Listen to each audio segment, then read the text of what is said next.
Hello and welcome to Kindergarten, First and Second Grade Sunday School from Central Baptist Church in Eureka, Missouri.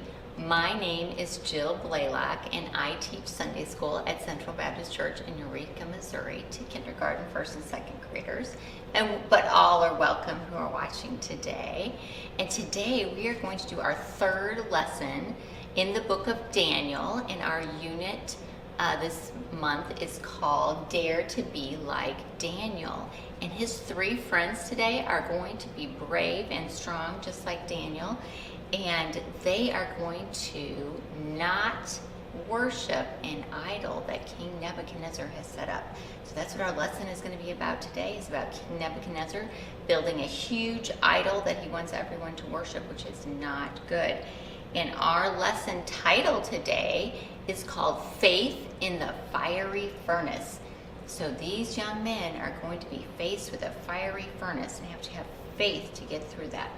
But before we start our lesson, we're going to do what we do every week, which is pray. So you pause the video and you pray with your family. You might get out your prayer journal and see what you've written down there for your week. And you quiet your hearts and quiet your minds, and I'll pray for us here, and then we'll get started. Dear Lord God, we just give you all the praise and glory for everything that you do. We praise you, God, for who you are. You are all powerful, all knowing. You are present everywhere, all at the same time. Please forgive us, Lord, of the things that we do that are wrong, that are called sin, and help us to do better next time. We thank you for each child watching, each person watching, and we pray, Lord, for all those who are sick and need to get better and those who are helping them do that. We pray for our world and our country and our city and our state and our families, that we would love one another and treat one another just like we would want to be treated, Lord.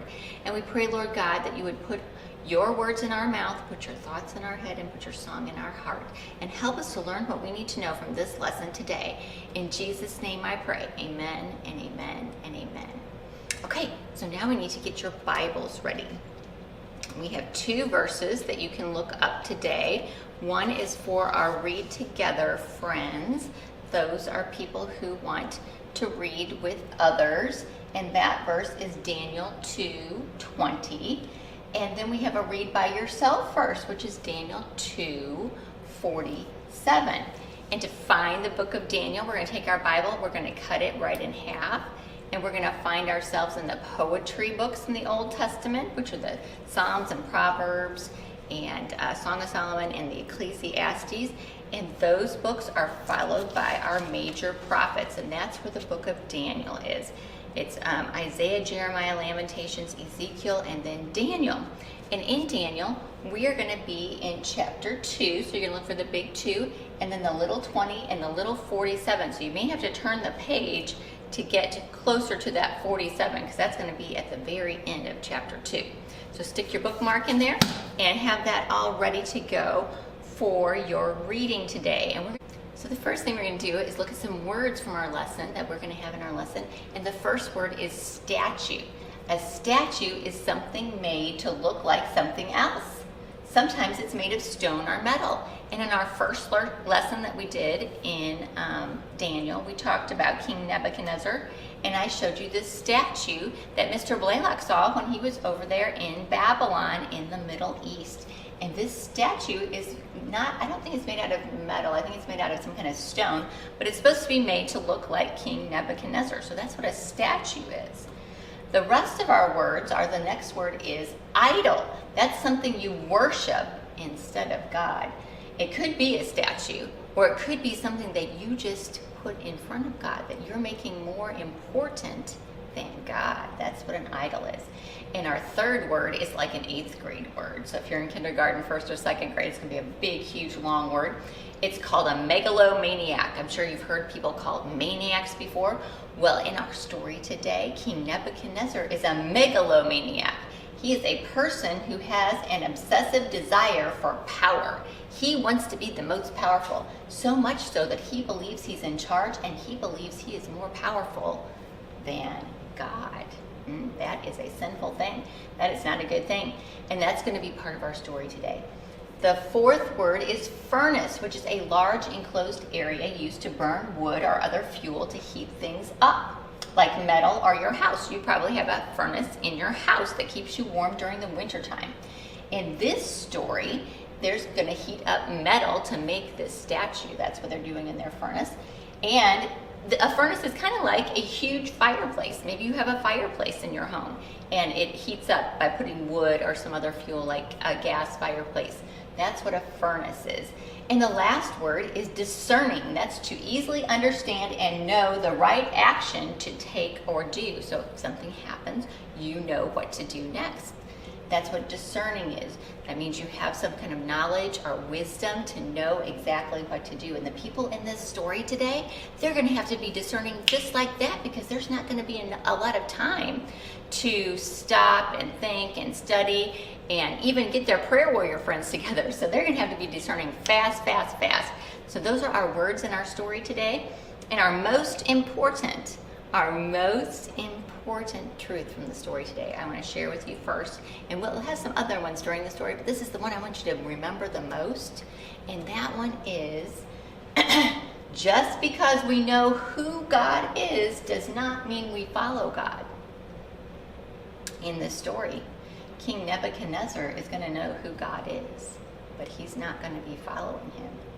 And we want to be followers of God, and to do that we must make God the one in charge of our lives by admitting, believing, and confessing to be part of God's kingdom work through salvation. That's what we need to do to be following God. People can know about God, but to be a follower of God, you have to admit, believe, and confess. And that's going to be something we're going to talk about in the story, because King Nebuchadnezzar is not doing those things. And we'll look at some other truths as we go along, but that's the big one that I want us to remember today. And in last week's story, Daniel had an emergency prayer meeting with his 3 prayer warrior friends, Hananiah, Mishael, and Azariah, aka otherwise known as Shadrach, Meshach, and Abednego, and they had to do that in the middle of the night. And do you remember why?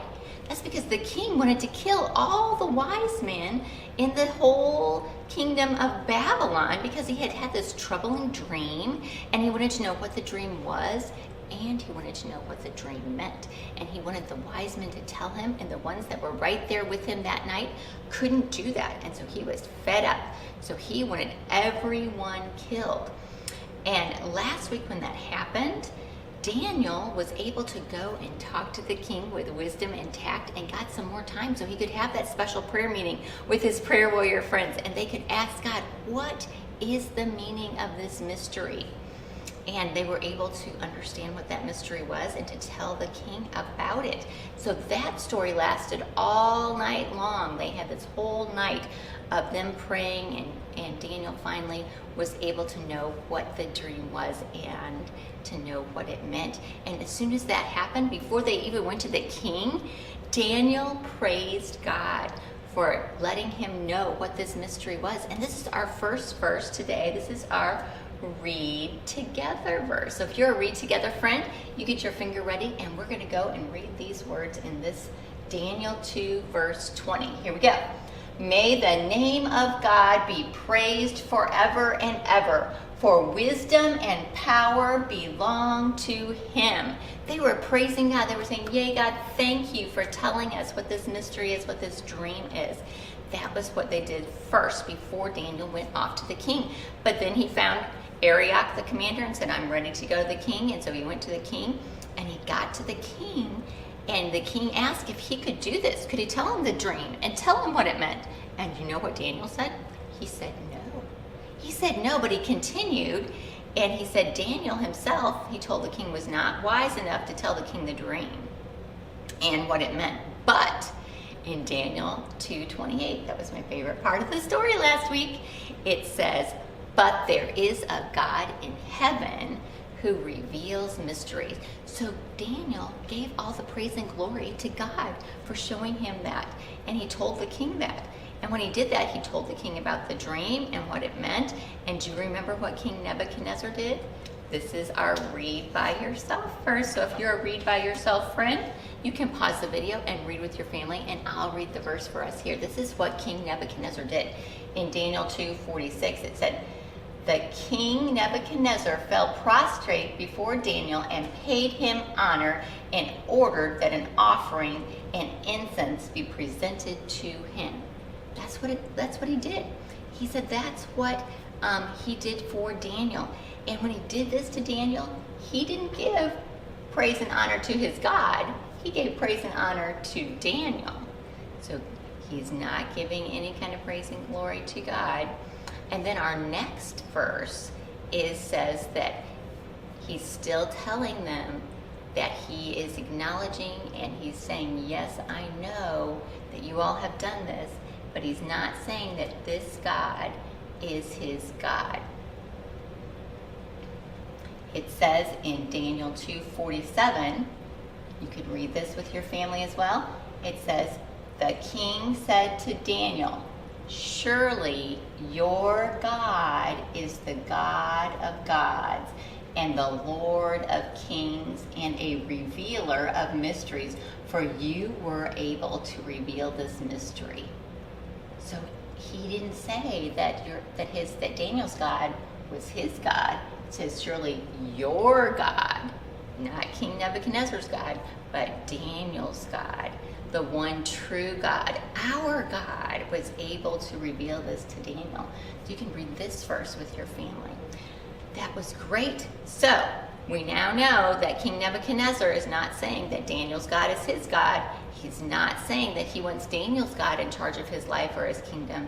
He's not saying those things. He's not doing what our first truth from our lesson says today. Just because we know who God is, he knows this is Daniel's God, doesn't mean we follow God. He's not following God. He's not doing that. He needs to do the ABCs of becoming a Christian. He needs to admit that he is doing things that are wrong. Remember, he's thinking he's more powerful than God. That's sinful. He's putting himself in front of God. He's worshiping idols. Those are all things that are sinful. He needs to do that. The admit and repent, turn from his sin. He's walking away from God. He needs to turn and walk towards God. That's what he needs to be doing. He needs to ask forgiveness, for all have sinned and fall short of the glory of God. He needs to do that. He needs to believe in Daniel's God. Jesus wasn't here yet, but he could still be a believer in God by being a believer in Daniel's God and letting Daniel's God, our one true God, be in charge of his life, but he was not doing that. And then he could confess and tell everyone, hey, Daniel's God is my God too, and we're going to follow him. But King Nebuchadnezzar didn't do that either. But these are things we need to do. We need to remember these things, and I pray this for you every day. I pray for you, Romans 10:9. If you will confess with your mouth that Jesus is Lord and believe in your hearts that God raised Jesus from the dead, you will be saved. So those are our ABCs of becoming a Christian. And Mr. King Nebuchadnezzar was not doing these things. So in last week's story, if you remember, King Nebuchadnezzar had a dream about a statue. And this is the statue that he saw in his dream last week. It had different kinds of metal on it. And Daniel told him what all of those things meant, and that there was going to be a rock that came, and we know that rock is Jesus, and build a kingdom, turn into a mountain, build a kingdom for God. Now, in this week's story, he has built his own statue, but he covered the whole thing in gold, not just the head. The whole thing is gold. So this is the gold idol that King Nebuchadnezzar is setting up in this story today. And we need to remember last week when Daniel told him about this dream, King Nebuchadnezzar put Daniel in charge of lots of things, and then Daniel asked for his friends to be in charge of lots of things too, and so they could be his helpers. So Daniel stayed at the royal court, and his friends went out in the province of Babylon, and they were helping out in the province of Babylon. And that's where our story is going to take place today. Daniel's still back at the royal court, but his friends are out in the province of Babylon. So today when we're reading this story, I'm going to show you some words up here, and you say the word when it flips up on the screen, so you'll know what's going on in our story today. So you listen carefully and watch for the next word. Here we go. King Nebuchadnezzar built a huge gold statue. Very good. It was 90 feet tall. He built it outside the city on a flat area of ground called the Plain of Dura. Wow. So you might be like me and wondering, what does 90 feet look like? What is 90 feet? And I was thinking, I've heard this before. It's probably because I love baseball. We haven't seen a lot of it this year. But if you're a baseball person, you know that it is 90 feet from home plate to first base, from first base to second base, from second base to third base, and third base to home plate.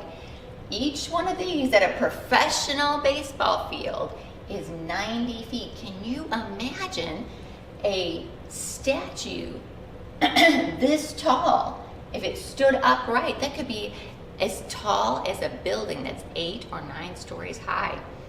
So this statue may have looked like the one in his dream. We just don't know if it looked like that or if he looked like something else, because we don't have any pictures. We don't have anything written down that says exactly what it looked like. But listen to what the king does next. He called all the important people in the country to come and see this statue. That's right. Everyone was invited to come and listen to the announcement that was made about King Nebuchadnezzar's new law. What is a law? A law is like a big rule that you have to follow. So listen to what King Nebuchadnezzar's messenger called out in a loud voice. This is Daniel 3, verses 4 through 6. So if you want to look that up in your Bible, it's right there. It says, a messenger called out loudly, listen, you people who come from every nation. Pay attention, you who speak other languages. Here is what the king commands you to do. You will soon hear the sound of horns and flutes, and you will hear zithers and lyres and harps and pipes. In fact, you will hear all kinds of music. Those are all musical instruments. When you do, you must fall down and worship the gold statue. That is the statue that King Nebuchadnezzar has set up. If you don't, you will be thrown into a blazing furnace. That's right, right away. So that's what the king decided. He decided if you weren't going to worship his statue, you were going to have to be thrown in the furnace. Guess what happened to you then? You would definitely die. He is counting on it. He is using fear to control all these people. That's what he's doing. He's trying to make them fearful so they'll do what he says. So listen to what happens next. All the people heard the sound of the horns and the flutes, and they heard the zithers and the lyres and the harps and other musical instruments. And as soon as they did, they fell down and worshipped. They worshipped Nebuchadnezzar's gold statue. They were people from all nations, no matter what language they spoke. They worshiped this statue. So wow, they heard the trumpets and the zithers and the lyres and the harps and all kinds of music. I don't know what kind of orchestra Mr. King Nebuchadnezzar had set up there, but he definitely had some musicians there, and they were playing music, and he wanted everyone, no matter who they were, if they're Babylonian or not, because King Nebuchadnezzar, he's trying to take over the world, they would have to bow down to this statue. But guess who was there at the statue, not bowing down? Everybody's bowing down but 3 people. Who are these people? Shadrach, Meshach, and Abednego. Yeah, Hananiah, Mishael, and Azariah. That's them. They are not bowing down. Wow. Some people were not too happy about this. So listen to what happens next. Some officials that were not friends of Shadrach, Meshach, and Abednego went to the king. They went to the king, tattletales, they're just going to tell on him, and told them that Shadrach, Meshach, and Abednego were not bowing down to the king's statue. So remember, here they are out of the city. They're out in this plain, this big flat area, that's what a plain is, of Dura in the province of Babylon. And that's where Shadrach, Meshach, and Abednego were helping out. And they were there. Daniel's not there. He's back at the palace. But the king's there watching to see if people are bowing down or not. And while he's there, they are not bowing down. And these people who didn't like them, they went to the king, and the king was angry. And so he had these 3 friends brought right before him. So here's the king. Here's the big statue. Here's the furnace over here. Shadrach, Meshach, and Abednego. A guard is bringing them before the king, and they're telling him what is going on here. And the king says to them, Shadrach, Meshach, and Abednego, if you don't worship my statue, you will be thrown in the blazing furnace. Whoa. So here they are, right there in front of the king. Right now, they've got to make a choice. They have to make a little speech. They have to tell the king what is on their hearts and why they aren't doing this. Why are they not worshiping this idol like he wants them to? They've got to come up with some things fast. Let's see what they say in Daniel 3:16-18. Here's what they tell the king. This is their little speech. I don't know which one of them said this, or if all of them said it at the same time. O Nebuchadnezzar, we do not need to give you an answer concerning this matter. If it be so, our God whom we serve is able to deliver us from the blazing furnace of fire, and he will deliver us out of your hand, O king. But even if he does not, let it be known to you, O king, that we are not going to serve your gods or worship the golden image that you have set up. Wow. So they're probably praying in their hearts. Their hearts are probably beating pretty fast. They're probably wondering what God wants them to do. Well, they know what God wants them to do because they're discerning. They're understanding. They know that they aren't supposed to worship anyone but God. They already know that. They pray every day. They've been going over their Bible verses in their head. They have been in tune with God. They know what God wants them to do, and God does not want them to worship another God. They didn't have time to say, okay, God, excuse me, what are we supposed to do here? They had to know already that they're not supposed to worship anything else, and so they had to tell King Nebuchadnezzar, even if God doesn't save them from this furnace, because they're praying in their hearts, please Lord, save us from this furnace. Even if he doesn't, O king, we are not going to serve your gods. And God will deliver us from your hand, because if he doesn't, they'll go to heaven. They would die in the fiery furnace instead of serving King Nebuchadnezzar's gods. That's what they're telling him. And that's why it's so important to be in tune with God every single day, so you know what to do. Be discerning on the spur of the moment. So let's keep doing that. Let's keep hiding God's word in our heart. Keep praying, and so we can be discerning. We need to ask God to help us do that, so we will know what is right and what is wrong in the spur of the moment, and it will be in our hearts and in our minds so much that the Holy Spirit will help us say the right words, just like he's helping Shadrach, Meshach, and Abednego. So let's see what happened. When the king heard this answer, what do you think he was? Do you think he put on his happy face? Or his sad face? Or his angry face? Let's see. Here's where it says, then King Nebuchadnezzar became furious. That's like super duper mad, a fancy Nancy word for mad. He told his officials to heat the furnace 7 times hotter. 7 times hotter than it already was. Wow, I wonder what that could look like.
Wow, 7 times hotter. That was really, really big flashing fire there, making it 7 times hotter. You can only imagine the heat coming out of that furnace.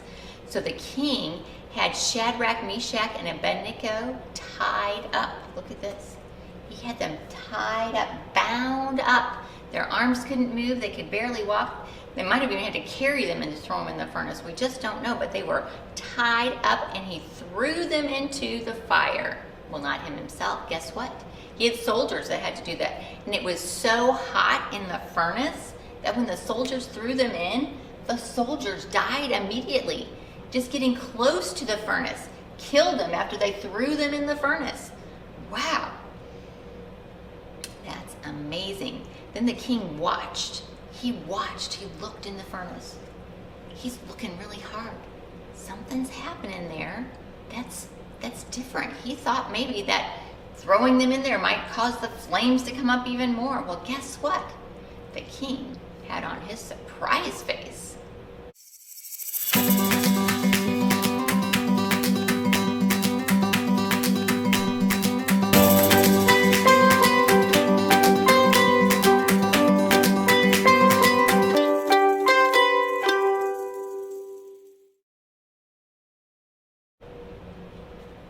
That's right. Why was the king surprised? Let's find out. Why was the king surprised? Because he saw Shadrach, Meshach, and Abednego. They were walking around in the fire. They were walking around in the fire. That's why he had on his surprise face. But more than that, guess what was in the fire with him? The king saw a fourth person in the fire with him. And the king said these words in Daniel 3:24 and 25. Look what he said. He said, then King Nebuchadnezzar leaped to his feet. This is how we know he had his surprise face on. He was so amazed, he asked his advisors, didn't we tie up 3 men? Didn't we throw 3 men into the fire? So what does his advisor say? They replied, yes, we did, Your Majesty. Then the king said, look, I see 4 men walking around in the fire, and they aren't tied up. They aren't tied up. Not anymore. They are not tied up.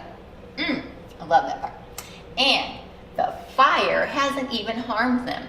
And the 4th man, wow, listen to this 4th man. The 4th man looks like a son of the gods. Oh, guess who that is?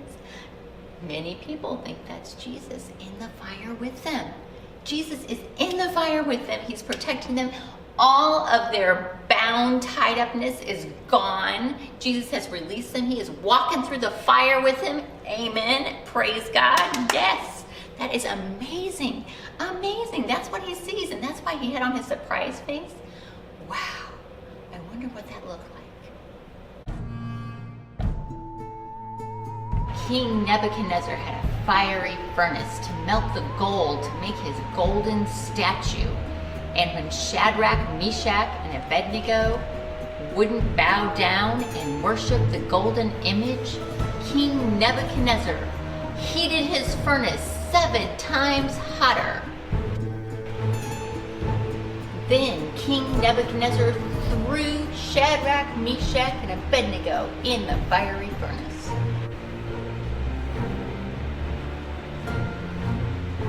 Once they were in the furnace, the king looked again, and there were 4 men in the furnace. One of them looked like the Son of God.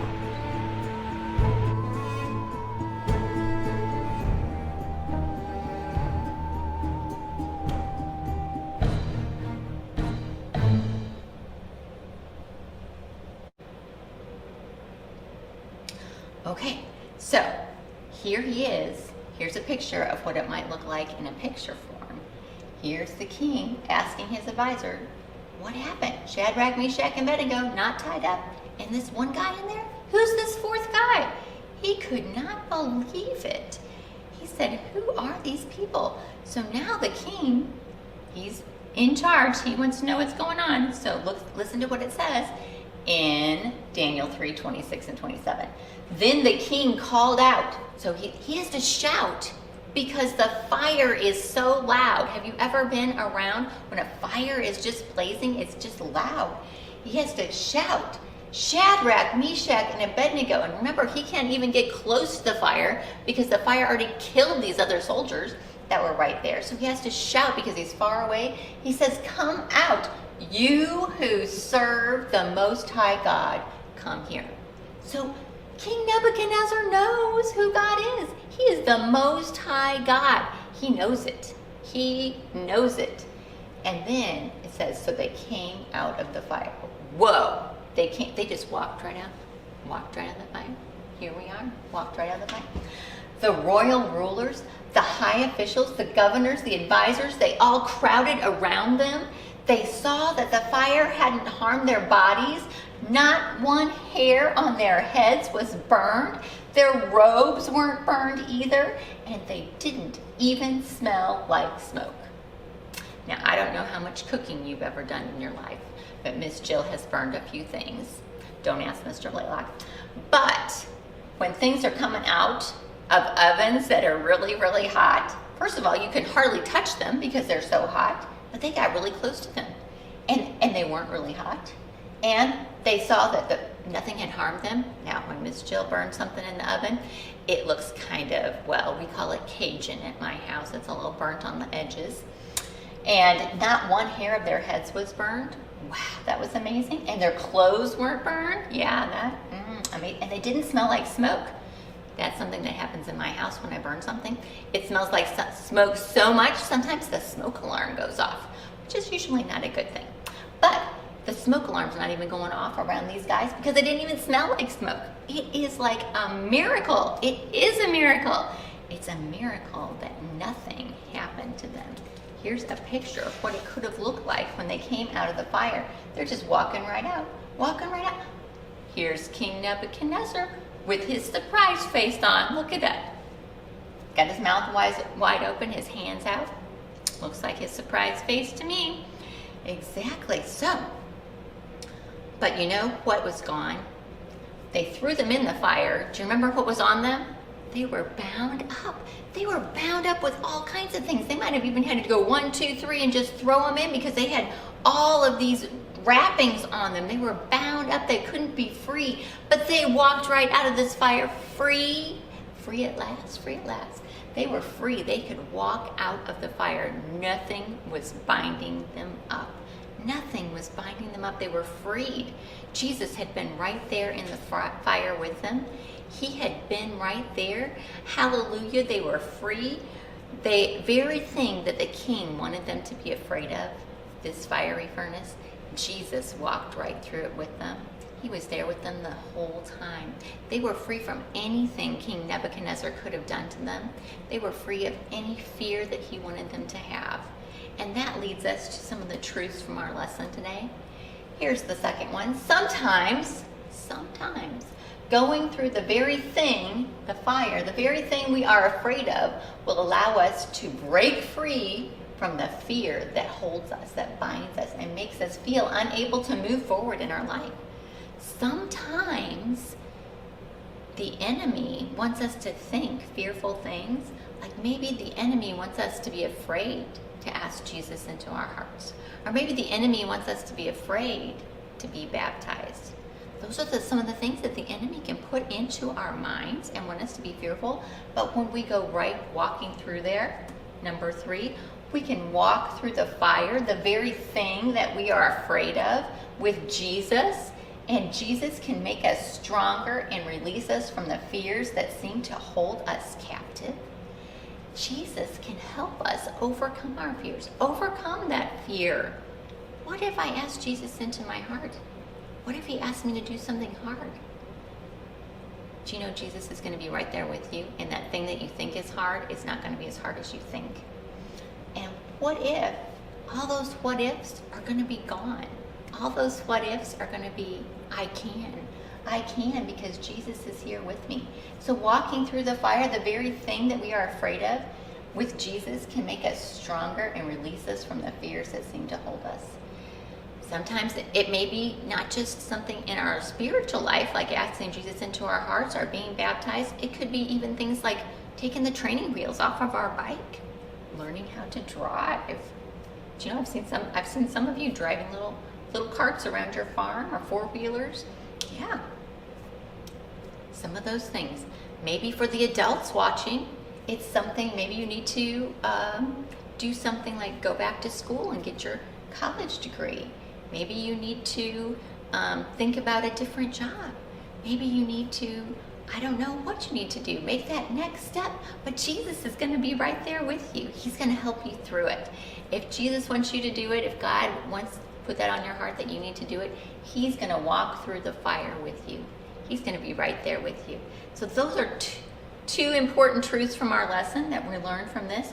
And look what happens. King Nebuchadnezzar still doesn't get it, because he's still talking about God, not as his God. Look what it says in the next verse. Daniel 3:28. Then Nebuchadnezzar said, "May the God of," not his God, not the God of the Babylonians, not King Nebuchadnezzar's God, "may the God of Shadrach, Meshach, and Abednego be praised." So he's giving praise to God. "He has sent his angel and saved his servants. They trusted in him. They refused to obey my command. They were willing to give up their lives. They would rather die than serve or worship any god except their own God." So King Nebuchadnezzar knows this is the Most High God, but he's not saying, "I want to be part of worshiping this God," or "I want to be having God take over my kingdom." No, he's still giving credit to God and saying that Shadrach, Meshach, and Abednego have this faith to make it through this fiery furnace, but he is not saying he wants to follow the God. And that was our most important truth from the lesson. He knows God, but just because we know who God is does not mean we will follow God. So he's not following God. So we need to do that. That's why this is so important for us to know the ABCs of becoming a Christian. The admitting, believing, and confessing to be part of God's kingdom work through salvation. That's why it's so important for us to know that. So important for us to know that and to do that. So that's what we need to know from this lesson right there. And King Nebuchadnezzar still wasn't getting it. And later, if you read more of the book of Daniel, you'll find out that King Nebuchadnezzar still has trouble because he is not following God. And he still does not want God to be in control of his own life. And he goes on to say, if we read the next verses in Daniel 3:29 and 30, "No other God can save people this way. So I'm giving an order about the God of Shadrach, Meshach, and Abednego." Do you know why he says that? Because King Nebuchadnezzar still wants to be in charge. He still thinks he's bigger than God, so he's going to give some kind of order about it. "No one," here's what he says, "no one may say anything against him." That's true no matter what language they speak. "If they say anything against him, they will be cut into pieces and their houses will be turned into piles of trash." See, King Nebuchadnezzar, he's still using fear to control people. He still wants to be in charge, even though he knows that the God of Shadrach, Meshach, and Abednego is the one true Most High God. So then the king honored Shadrach, Meshach, and Abednego, and he gave them higher positions in the city of Babylon and the towns around it. So he still thinks he's in charge because he's doing all these things, but he did not ask God to be the one in control of his life or of his kingdom. And remember, Daniel is still back at the palace, and his 3 friends probably came and told him the story, and he wrote it all down. That's why it's in our Bible today, because he's still at the royal courts. So let's review these truths from our lesson one more time. Number 1, just because we know who God is doesn't mean we follow God. And we want to be followers of God. So we need to admit, believe, and confess so we can be part of God's kingdom work through salvation. That's what we need to do. That's truth number 1. And number 2, sometimes going through the very thing we are afraid of will allow us to break free from the fear that binds us and makes us feel unable to move on in our life. So if we can go through the fire, go through whatever that thing is, whatever is holding us back from doing what God wants us to do, then once we do that, that fear is gone. And the enemy doesn't have that power over us. Because number 3 is walking through the fire, the very thing that we're afraid of, with Jesus can make us stronger and release us from the fears that seem to hold us captive. From the fears that the enemy uses against us, we can break free because Jesus will make us stronger than those fears, stronger than the enemy. And here's one more truth, because this happens a lot, more than you know. Number 4, even when God does not answer our prayers the way we think he will, does not mean that God is not in control.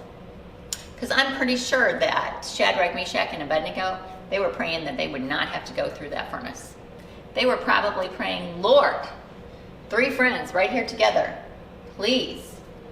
We know they shouldn't worship the idol. And they said, even if God did not keep them out of the furnace, maybe the way that they were praying, please Lord, keep us out of the furnace, they would be taken from the king's hand because God would take them to heaven. So they didn't know what was going to happen. They thought God might have, well, they're going in the furnace, they're going to be in heaven soon. But God is still in control.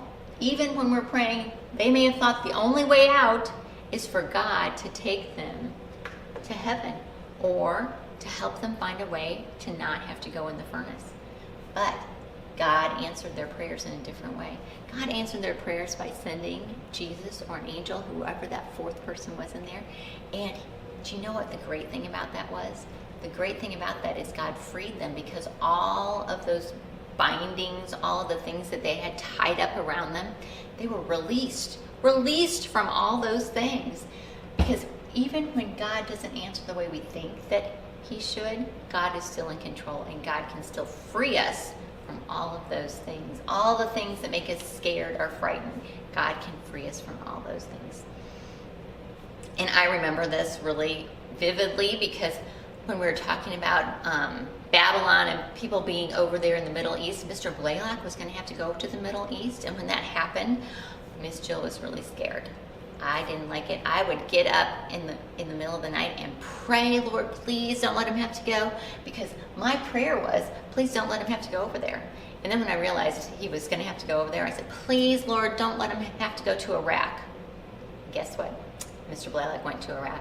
And so I knew he was going to there, and I was like, please, Lord, don't let him have to go to Baghdad. And guess what? Mr. Blaylock went to Baghdad. And Mr. Blaylock said a very wise thing. You quit praying for these specific things and let God just be in control. Wow.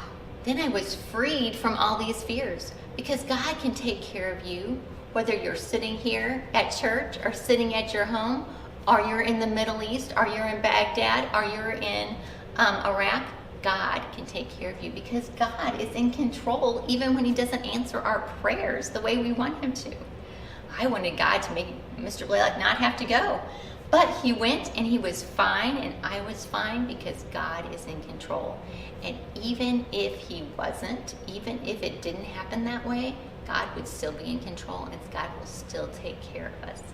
And that's exactly what we need to pray for. We need to pray that God will help us know these things. So we're going to quiet our hearts and quiet our minds, because we're at the end of our lesson now. And we're going to thank God from this lesson and ask him to help us overcome these fears, and to help him to be in control of our lives. So quiet your hearts, quiet your minds, put your hands together, think about God. Thank you, Lord, for this lesson. Thank you for your true word, the Bible. Thank you for this story that shows us, Lord, that you are in control no matter what. Help us to be in tune with you all the time. I pray for each person watching this video that we will confess with our mouth that Jesus is Lord, believe in our hearts that God raised Jesus from the dead so that we can be saved. I pray all of this in the name of Jesus. Amen and amen and amen. And so that was our lesson today. Faith in the fiery furnace. Our 3 friends, Shadrach, Meshach, and Abednego, had faith even though they were placed in the fiery furnace, probably where they didn't want to be. And today is Father's Day. This is our June 21st lesson, so today's Father's Day. And I sent to you a craft in the mail for Father's Day so that you would have something to give your father. It's a poster. It was in the package I sent you. It's really big. Here it is. And you can color your poster, you can put a picture in it, you can do anything you want. It says different things. My dad's name is, put your dad's name, his favorite foods, memories, things like that. And I sent you some stickers that you can put on here, or you can take the stickers and make a card. You could just take a piece of paper and make a card.